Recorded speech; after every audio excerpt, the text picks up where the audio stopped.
Hey, how's it going, guys? So, a couple of months ago, I promised you that I'll be doing more reaction videos in the future, and this is where we start. World War I, Part 1 by Oversimplified. The world of 1914, a time of modern technology, culture, and fashion. Truly the height of civilization. Let's have a war. That was the worst. Everyone knew a big war was coming. France wanted some stuff back that Germany had taken from it. Germany wanted to take more of everyone's stuff, and they were building a big sexy navy that was making the British uncomfortable. These two empires thought they were really cool, but lots of different people who lived there didn't think it was so cool. And some of them had even been declaring independence with help from Russia. Everyone was talking about each other behind each other's backs, throwing the fact that military technology had come a long way since the last major war, and suddenly everyone was pretty eager to beat each other up. In this area of Austria-Hungary lived some Serbs and Bosnians who hated living in Austria-Hungary. So the Austro-Hungarian Archduke Franz Ferdinand goes there for a nice drive in an open-top car Not a good with idea. his car's route published in advance. And that went just about as well as you'd expect. Some assassins were waiting for him along the way and threw bombs at his car. But they missed and blew up some officers behind him instead. Is this your So first the time? Archduke goes into hiding, leaves Sarajevo, and the whole war never happened.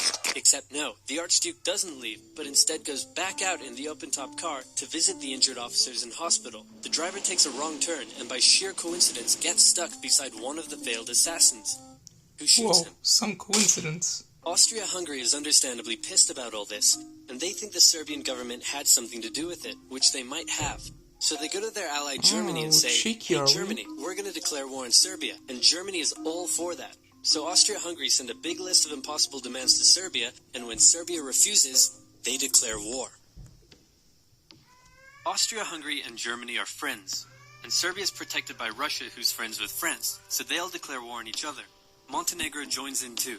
France and Britain also have a kind of alliance, so when France says, hey Britain, you got my back? Britain is like, maybe? That doesn't And then sound they so decide to stay sure. out of it, which is great for Germany, because Germany has a plan. They know that Russia is so big and clumsy that it will take them a while to get ready for war. So with this guy in charge, Germany will send all its troops into France at lightning speed while Russia's getting ready, defeat France, then move all the troops to Russia and defeat Russia, and then we all speak German and eat Pfefferpotast every day. Just one problem. France has loads of forts and defenses along its German border, and Germany can't waste any time fighting them, so Germany decides to go around them, through Belgium. Belgium is neutral, but Germany wants to march 750,000 troops through it to get around France's defenses. They're hoping Belgium will just kind of sit down and shut up, but they don't. They fight back, and they're pretty good too, so they slow the Germans down.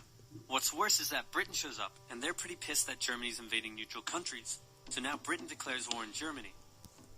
So Germany push on through Belgium and you've commit some done it atrocities now. along the way. They also wear spikes and sometimes skulls on the uniform. So if you're That's trying to subtle. not look like the bad guys, good job. The Allies have a propaganda extravaganza, and this starts having an influence around the world, notably in America.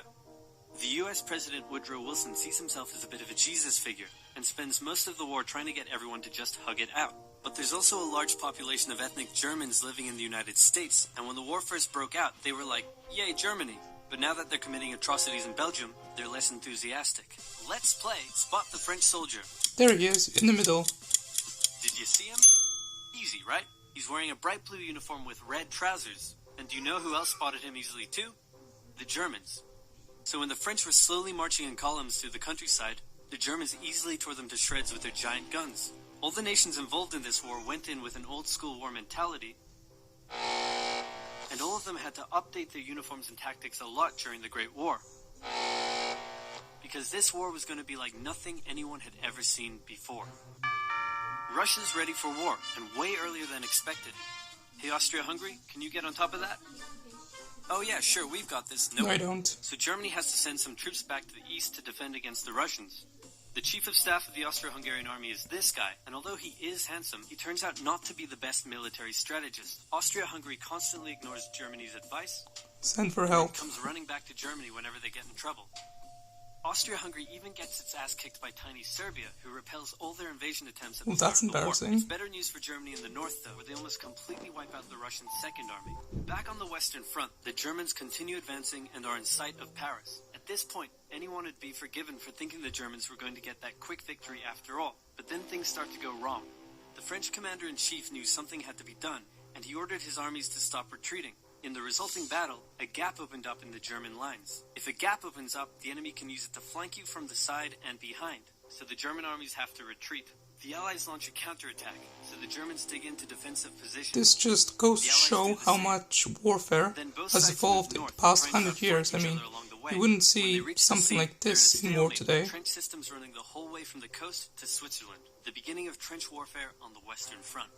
Here's how trench warfare works. Two opposing lines of trenches with no man's land in between. One side would pummel the other with hundreds of thousands of artillery shells, sometimes for days at a time. This had a huge psychological effect on the soldiers, leaving many shell-shocked. Then, the attacking troops would leave their trenches and rush across no man's land, a muddy wet mass of shell craters and barbed wire. The defending trench would unleash machine gun fire on the attackers, inflicting thousands of casualties. The attackers would send wave after wave until either they gave up or the opposing trench was finally overrun.